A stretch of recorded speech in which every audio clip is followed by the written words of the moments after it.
welcome to Innovations in Education. I'm your host, David Adams, CEO of the Urban Assembly.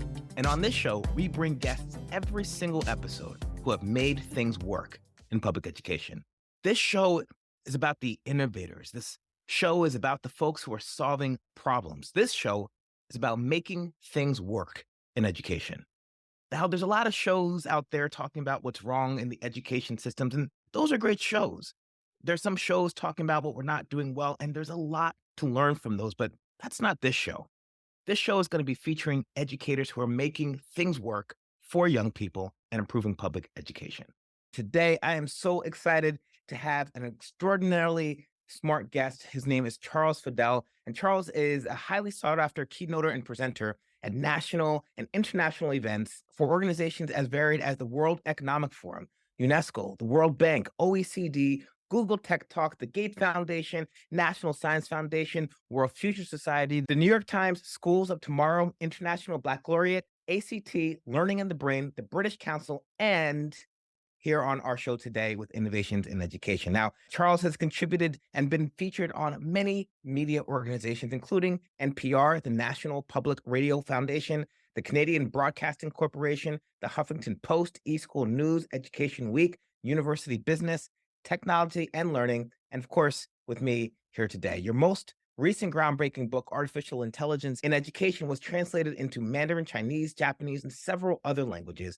And your earlier, highly influential book, Four-Dimensional Education, was translated into 10 languages, while the framework was translated into 23. Charles, you've co-authored the best-selling book, 21st Century Skills, which has become a worldwide moniker, and you've contributed to education projects in more than 30 countries, including Australia, Brazil, Canada, Finland, New Zealand, South Africa, South Korea, Sweden, Tunisia, and the United States. You've been awarded 7 patents, hold a BS in electronics with a course concentration in quantum and solid-state physics, and hold an MBA in international marketing. Charles, welcome to our show today. Thank you, David. I'm already tired from your recitation here. Thank you.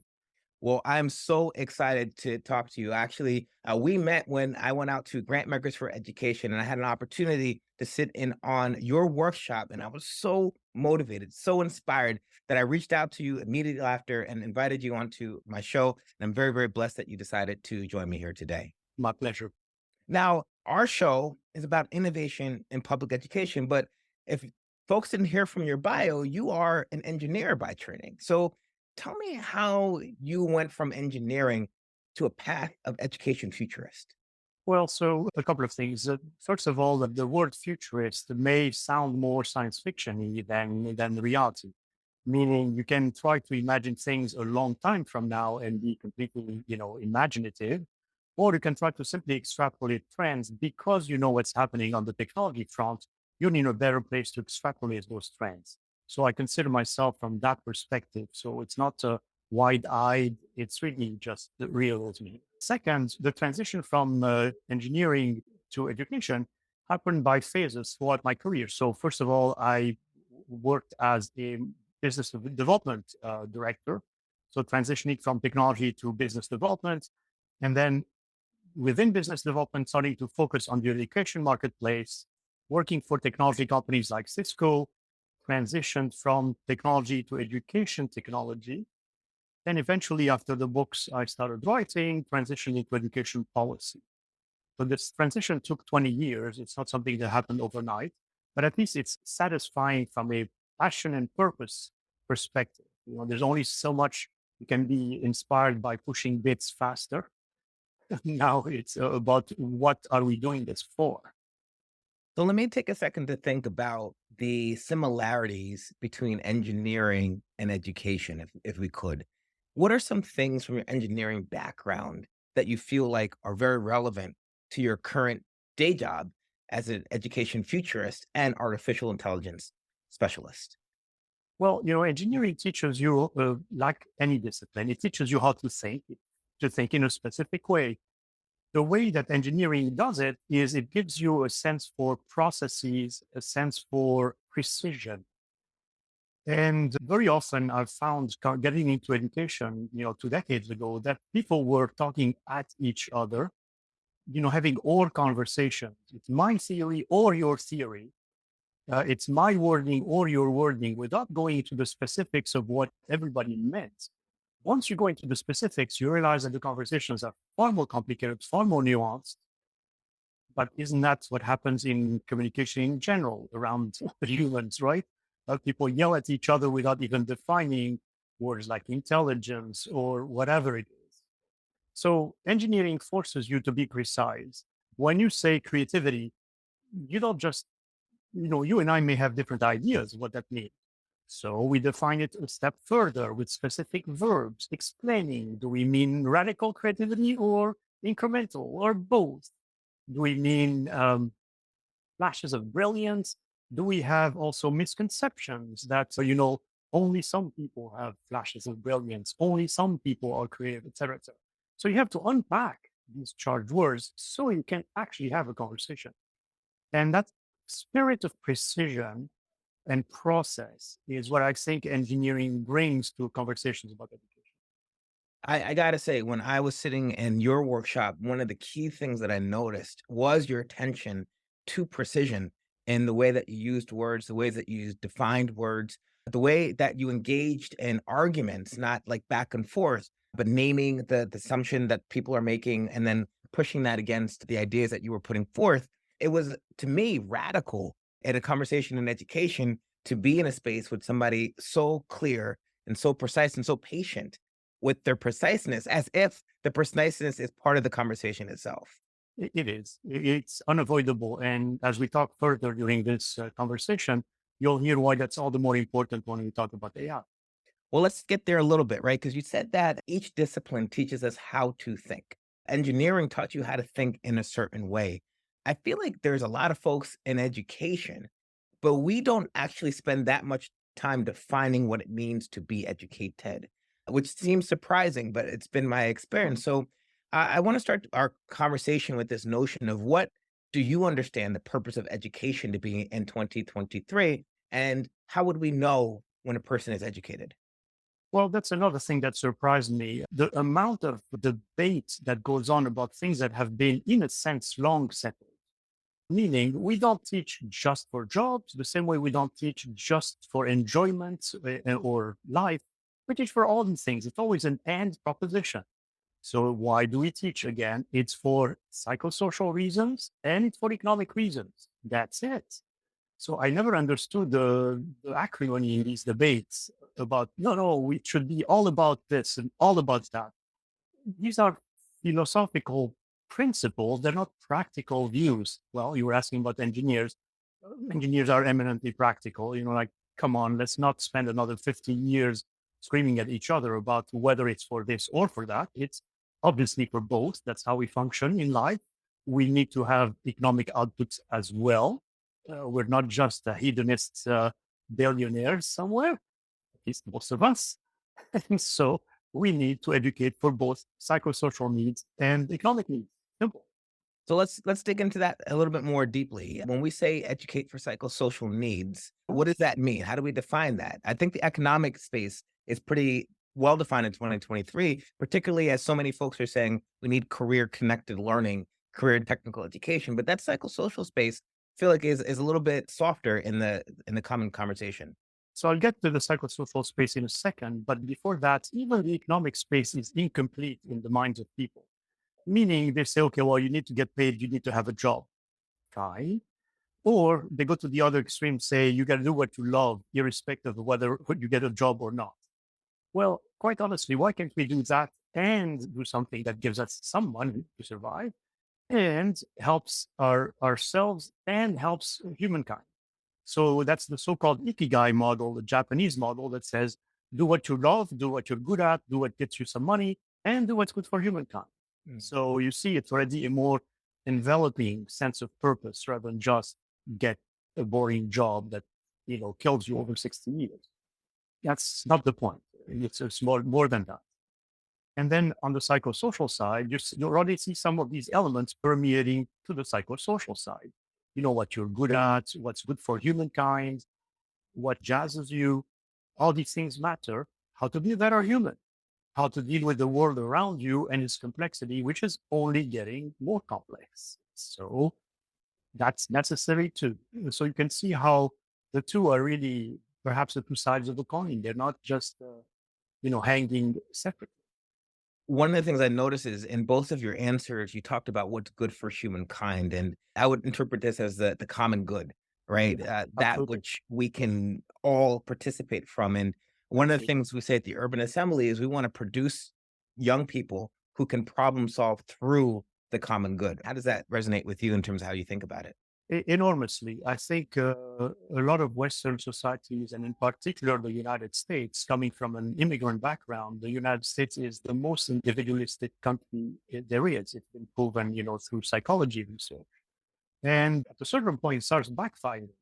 This intense individualism can backfire on us, and where we become, it becomes a tragedy of the commons situation where it doesn't matter what happens to everybody else as long as I benefit. So the Mhm. I, the moi, is overstressed compared to the belonging aspect. And no human is an island. Everybody functions in a society. You gotta care for this and nurture the society just as much as you care nurture yourself. I gotta say, Charles, I am sure my audience did not expect an engineer to be so focused on the psychosocial notion of the nature of education and schooling. What are some things that have brought you to this space? Because I think right now schools are very much in this or paradigm, either academics or psychosocial, either economics or the common good. Tell me a little bit more about how you, the engineer, have come to this more expansive notion of the nature of education. Well, first of all, let's see if you or actually the audience doesn't have a certain, how can I say, preset for what they understand engineers to be. Sure, you can spend your whole life designing the door of a Boeing plane, fine. But most engineers don't do that. Actually, most engineers are engaged in solving medical problems, water wells, you name it. And so it's not uncommon, actually, it's more common than not for Mhm. engineers to be involved with real world situations, solving real world problems. So perhaps this misconception of what an engineer is needs to be really throttled back. And we need to push forward the notion of an engineer as a problem solver who can adapt their skill to anything that shows up. It's almost as if we were doing good in the education system, most of our young people would be grounded in an engineering mindset as opposed to a content understanding mindset, right? About solving Well, problems. correct. But it would also be an engineering mindset, a mathematical mindset, a historical mindset. All these mindsets need to Mhm. be understood. It's just that, unfortunately, we talk about STEM, but we really leave technology and engineering out because Mhm. science and math have sucked up all the time, plus the other disciplines, of course. And so there's no time to teach these modern disciplines that are more required than ever, more needed than ever. So technology and engineering, social sciences, yes, psychology, sociology, anthropology, political science, absolutely. And then entrepreneurship and business. But these are three major disciplines that are left out because the docket is full. Well, all right. We got to this idea that there is an economic output, there's a psychosocial output to high quality education. And you're on the show today because you are an expert in artificial intelligence. There have been articles, New York City has banned it, then brought it back in. Kids are using it to do their homework and write messages to potential boyfriends and girlfriends. This notion of education, what it means to be educated ed, is going to be impacted by technologies like AI. Tell me more about how AI will impact the future of education and our current education system. Okay, so the first thing to talk about then is what actually can AI do and not do, and what could it do in the future and not do in the future. There's, of course, like any time a new technology comes up, there's an enormous hype cycle, right? It's a wave of hype that eventually dies down, the real work takes place, and eventually, we have real innovations. So right now we're in the peak of the hype cycle. The hype implies that, oh my God, the sky has fallen. AI can replace all the jobs. It's already, at the point of being generalized AI, acting like a human, and perhaps eventually a super intelligence being able to be smarter than all humans combined. Well, okay.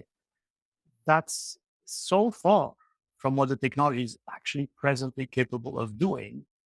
These are philosophical debates. They're not even real debates. But because of the concerns that they engender, they shift the conversation away from the present capabilities, which are awesome already. We don't need generalized AI to have an awesome set of capabilities going to impact jobs and impact education. We'll talk about that. Let me But you just see, do a yeah. quick interruption, Charles. I love that you use the word awesome to describe the capabilities, right? Mhm. That is really cool. It's not good, great, it's awesome. So I just want to give it back to you after that acknowledgement. Well, thank you. They are awesome because if you think about how these things work, it's literally a system that computes the probability of a word showing up after a given word by looking into this enormous data set that it has, trillions of words. That's what it does. It's literally a statistical engine.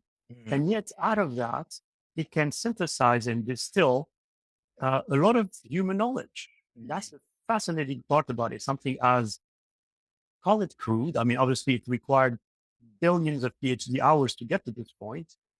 But after literally 100 years of progress, now we're at the point where we have amazing capabilities at our fingertips, and these capabilities are cognitive light capabilities, and I underline the light.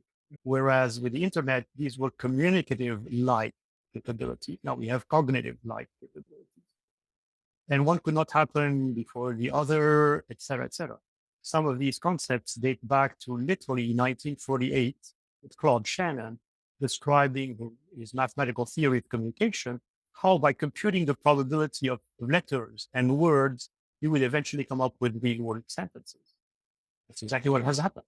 And even that, if I may, rests on the probabilities with mathematics worked by Andrei Markov in the 1890s, 100 plus years ago, 130 years ago, to describe again what a so-called Markov chain of events is. So you see the long, long tail of these things. You start with the math, you end up with the engineering. Then in the meantime, of course, we had to develop microprocessors and the chips and so on and so forth. And eventually you get to this point. It seems magical, but it's based on trillions of hours of sweat. I mean, not trillions, billions of hours of sweat. Well, I want to sit with this idea of cognitive like. And I want to speak to, we talked a little about what the capabilities of generative AI versus machine learning. Let's just talk a little bit about generative AI on the cognitive domain. And maybe we could use Bloom's taxonomy as a proxy for the cognitive like capabilities that it displays. And I think what I want to do from here is also talk about some of the affective capabilities, because I think people may be surprised at what these affective capabilities could do and how they're generated. So, what are those cognitive like capabilities? And should I be worried that my job as CEO of the Urban Assembly will be replaced by the cognitive like AI that's coming around the corner?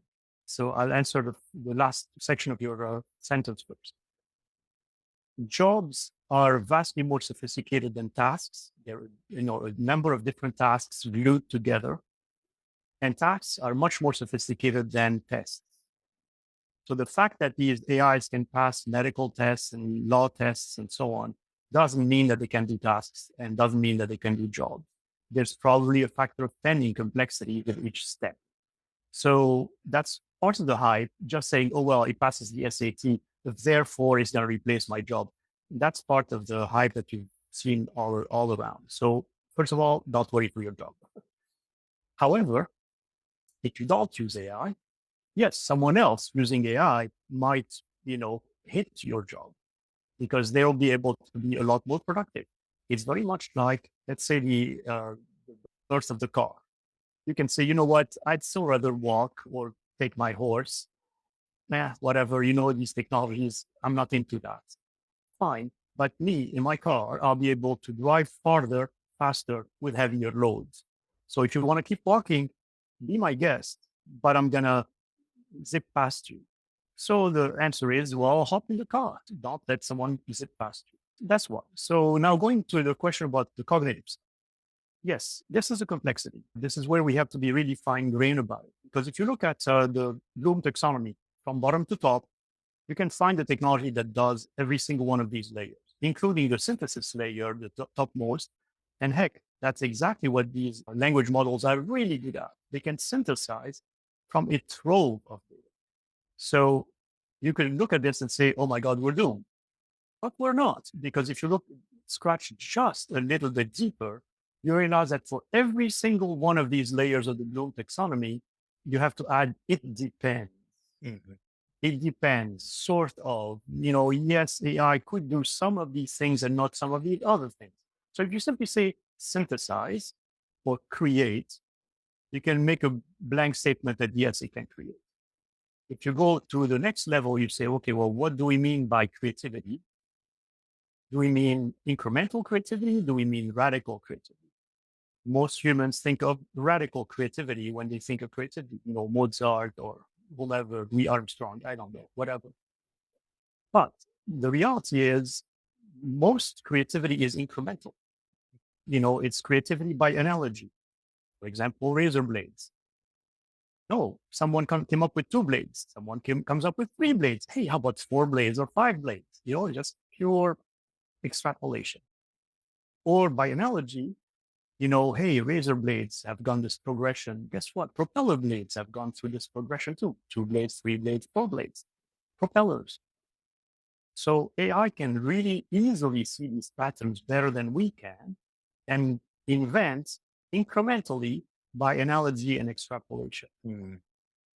On the other hand, it's going to be hard pressed to come up with the high imagination, radical things here and there.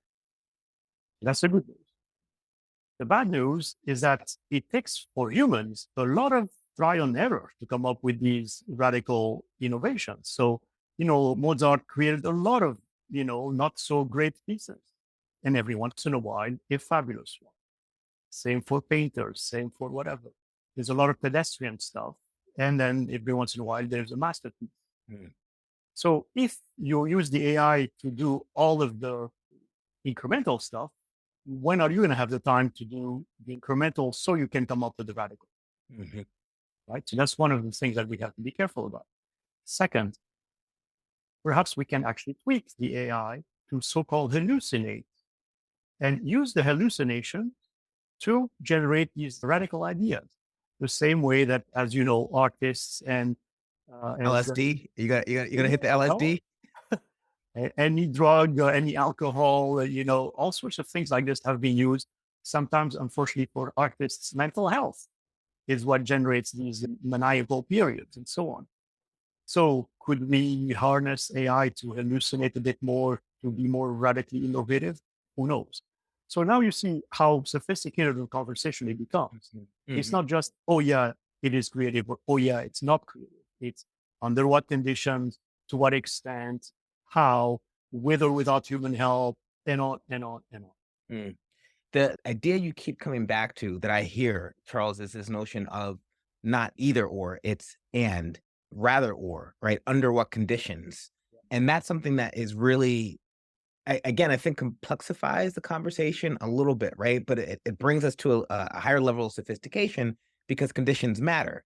But if you want to change education, you have to be careful about these considerations and not just to go walk blindly into an enormous supposition just because you haven't tested it carefully. The thing that also you mentioned here was jobs versus tasks versus Yeah. tests. And I think, again, here, knowing what tests do, what they're organized around, what they predict, versus how tasks are organized, versus how we display tasks. And then one of the more important piece is under what conditions that we need folks to be able to display these tasks. So these are things I think are really nice nuances that I think give clarity in terms of how things abstract up into a competency. Exactly. Now, of course, a lot of people have the tendency to want a simple answer to complex questions. That is a natural human tendency because you don't want to waste your brain cycles listening to something unless it matters to you. So Mhm. if the sort of sophistication matters to your audience, obviously they need to be paying attention. If it doesn't, well, that's fine. But it's a different conversation. Going Well, back now to your question about the affective domain. yep.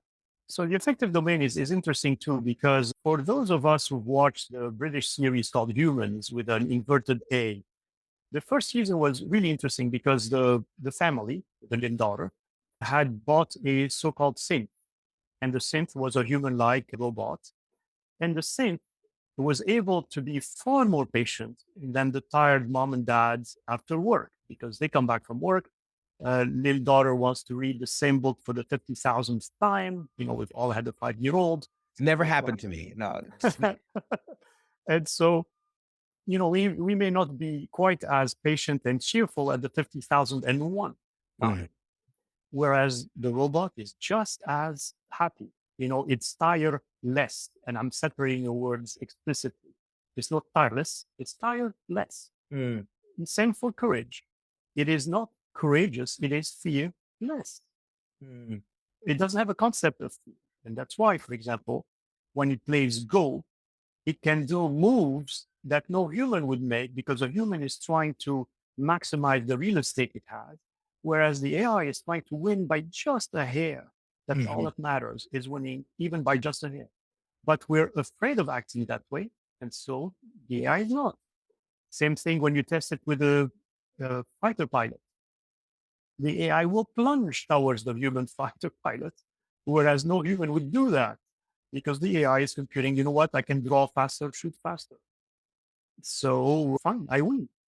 And so you see, it's not courageous behavior, it's nearly fearless. Mm. So now going back to, again, the question about the affective domain, if you look at the taxonomy for the affective domain, with the exception of internalizing an emotion, which the machine cannot do, it can do pretty much all the other layers, with as usual, under what circumstances.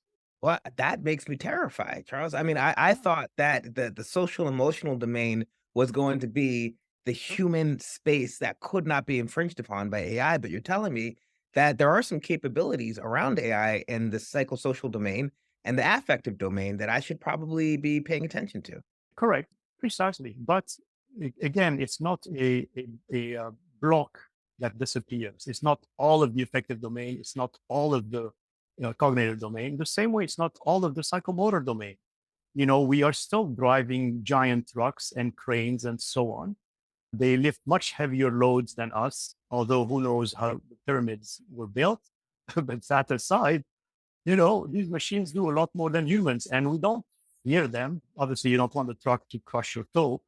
But that aside, we've lived with stronger machines. So why can't we live with stronger and more emotional, you know, obviously AI machines, with the understanding that they still, first of all, they're not excellent everywhere, as we're just discussing. It's always a depending on the circumstance. In some cases, they're actually worse than us. For example, when it comes to critical thinking, in some cases, they cannot do what we do, like reflect on our own actions, etc. So there are plenty of, if you want to call them hideouts, I don't want to call it this way, but it's what people are looking for. Where can I hide from the AI? No, it's really more what can AI complement me with and what can't it do and work with the AI. That's, again, it's the car analogy. Drive the car.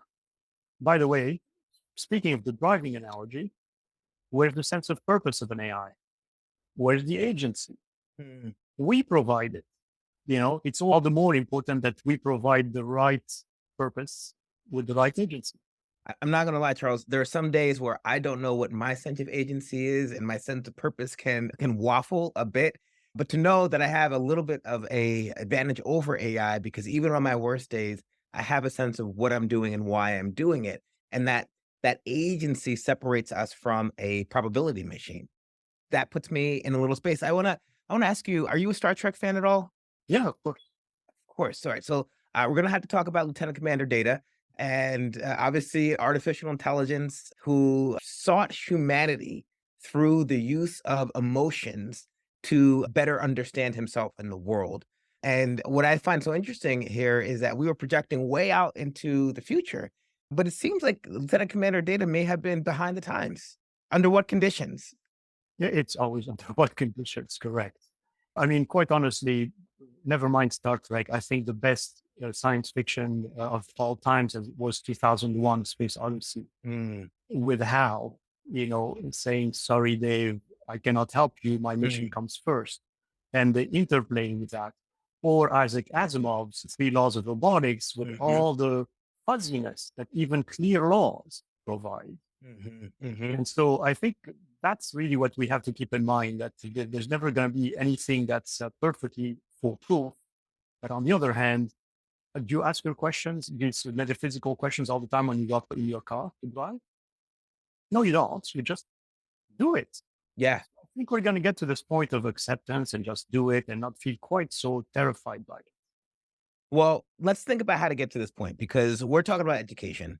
And in order to maximize the use of this new technology, understand ourselves and the world, problem solve through the common good, we're going to have to do something about how we test our students, what tasks they work on, and how we educate them more broadly. So tell me, in light of what you know and what you expect in AI, what do we need to be doing in education today so that our young people are ready to exploit this new technology to improve themselves in the world? Okay. Well, education is all about what you teach and how you teach it, right? So here we've been discussing why to teach differently, better, etc. So the what, are the standards and curricula and the tests, right? So what should we be teaching in an age of AI? And to make a long story short, we need to modernize the existing disciplines. For example, why so much trigonometry and so little data science in math, right? That's a simple example. Or we have to introduce modern disciplines. Why do we call it STEM and not teach TNE? Okay. Then why do we keep talking about critical thinking and communication, collaboration, do so little about it? Well, it's because we haven't deployed professional learning at scale for all the teachers and given them tools to embed these competencies in their lesson plans. And eventually, we haven't also given them tools to measure them, yet it's perfectly doable nowadays.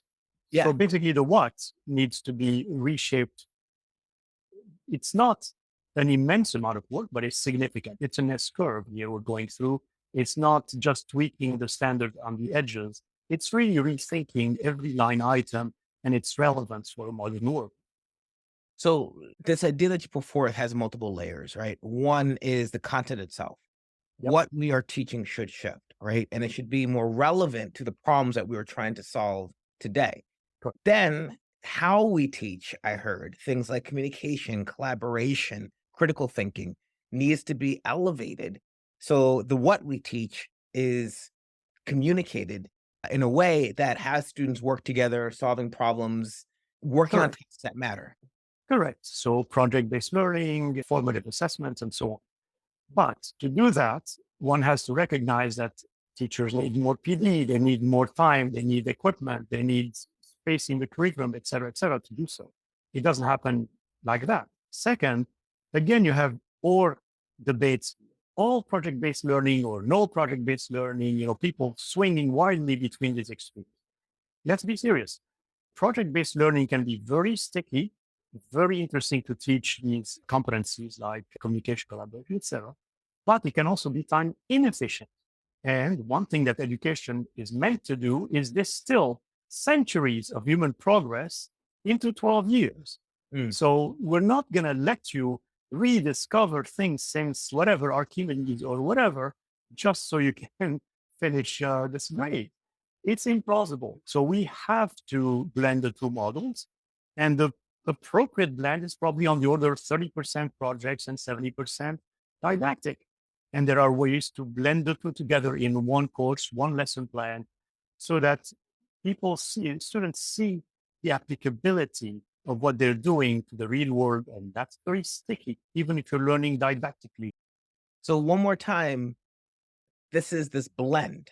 It's not the philosophical, all project based versus no turn and talks or chalk and talks. Right. It's this notion of we need to do more to blend techniques that help students engage in the world as it is. What's stopping us, Charles? When I hear you talk about this, I'm like, I agree. Why can't we make this work? What is it about our education system today that's concerning these solution sets? Well, there's something at the topmost level that's the blockage on everything, which is university entrance requirements. Mm. That's the big villain in the room that no one ever talks about. And yet it drives everything we do in K 12 because it defines SATs, it defines what gets you in college, and therefore everybody falls in line. The strange thing is that these admissions counselors do not even realize that they have gamed the system this way because they're only looking at their own interests, meaning, I want to sort out kids who are going to be able to succeed in the system. They're not trying to be mean spirited, but the consequence is that what we teach is gated by these tests. But surely university professors have the best understanding of the knowledge base that our young people need to be successful in society, no? First of all, not always, because college professors may be way more sophisticated than what the real requirement is, or way more theoretical than what the real requirement is. And second, very often, the college professor may tell the admissions people, we don't need them to have taken 5 AP classes already. Please stop.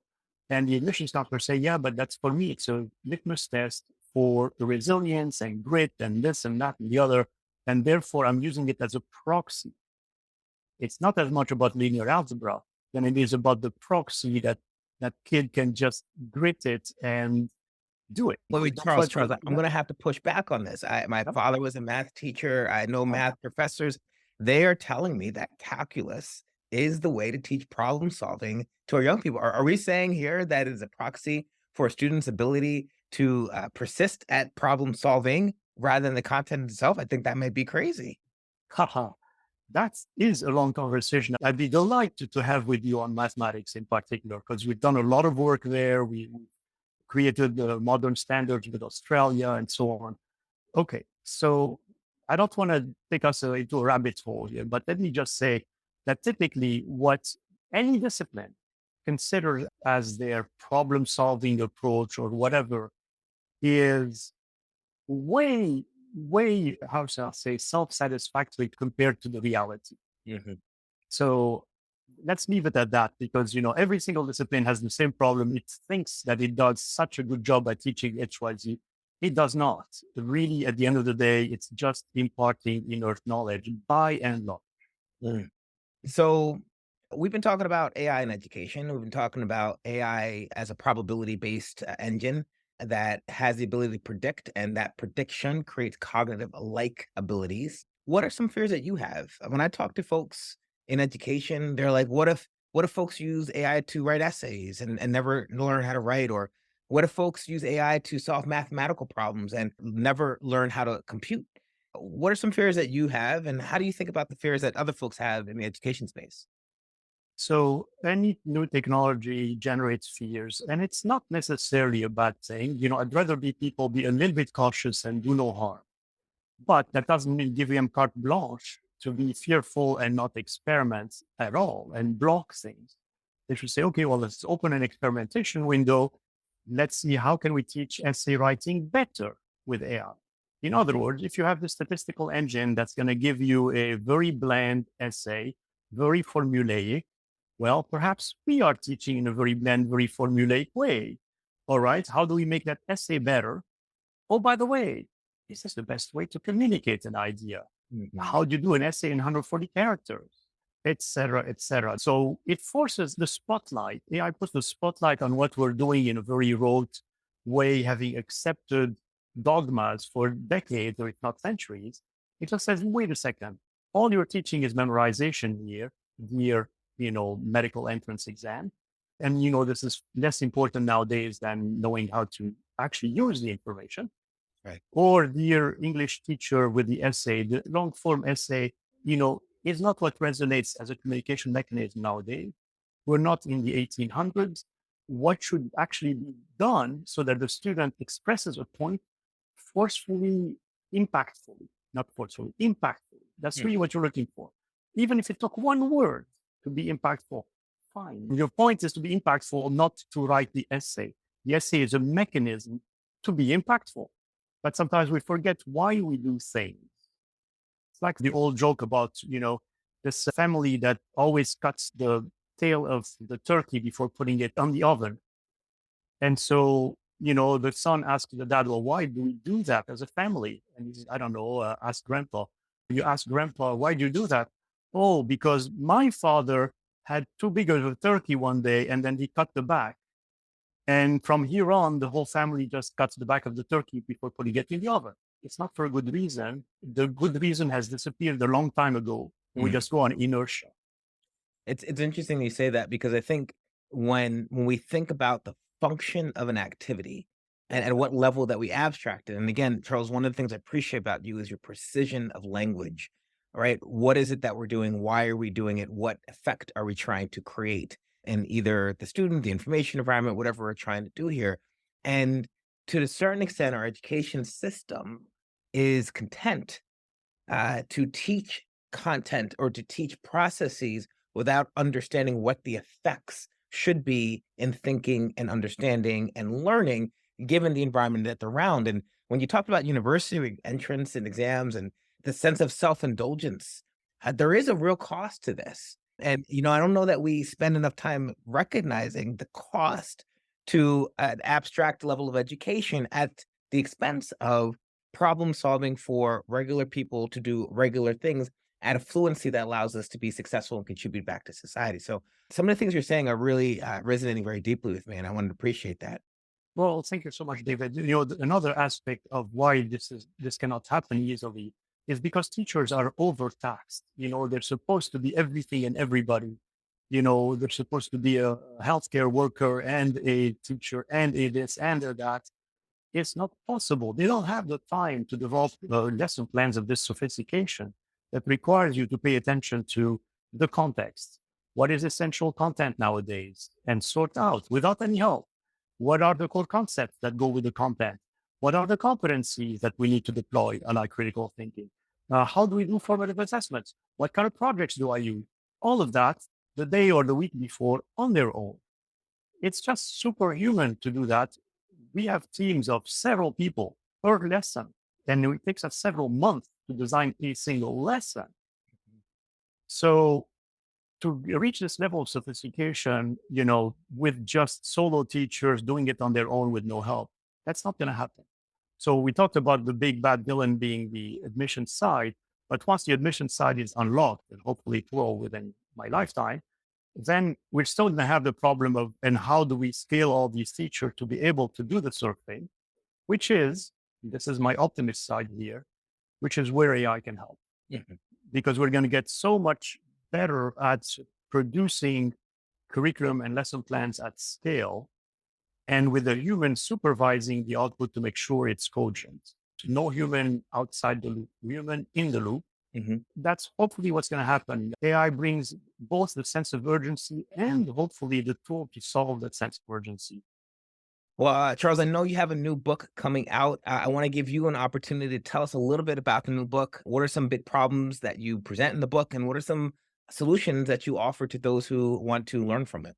Well, it's a very granular conversation about, as we said, the precision in the language, so we look at what are the goals of education, as you were asking. And, it's about wisdom, it's about jobs, etc., explaining why jobs are not going to disappear, why wisdom is still necessary. And then how that implies that we need to teach, the what better. So it's the knowledge that's required, skills, character, meta learning that's required. How do they fare in the age of AI? Are they more important, less important, to what extent, how, etc.? And then there's a section about the how, which is okay, well, what can we do in the classroom to make these things happen better? Now, the good news is that there are millions of experiments going on around the world, teachers on their own trying to use machine learning in their classrooms. That's wonderful. And I think over time, we're going to see what are the techniques that can yield and give us the better results. So I'm very encouraged by all this experimentation. And the name of your book? The name of my book will be Education for the Age of Artificial Intelligence. Education for the Age of Artificial Intelligence. Charles, we started this conversation talking about how you came into public education. How do you move from an engineer into business, into ed tech, into a person who was deeply invested in the notion of what it means to be educated and educated futurist? And we talked a little bit about how AI works, how probability reflects this notion of cognition. We talked a little bit about what the future of education was and what's stopping us from educating students in the way that they will need to be in order to be successful in the 21st century and beyond. And we also talked about your new book, the things that you talk about, the things that you care about, and some of your optimism around how AI can be the problem to and solution of many of our challenges. I like to think of alcohol in that same way, that the problem to and solution of, but AI is its next best thing. So I really want to appreciate you for taking the time to come on our show. And I look forward to making sure that all of our audience have access to your book when it comes out. It's my real pleasure. Thank you so much, David. Thanks for listening to our latest episode of Innovations in Education, where we bring education leaders who have made things work in the education sector. If you like this episode, please subscribe so that you can hear more great content around innovations in education. I've been your host, David Adams, and have a great day.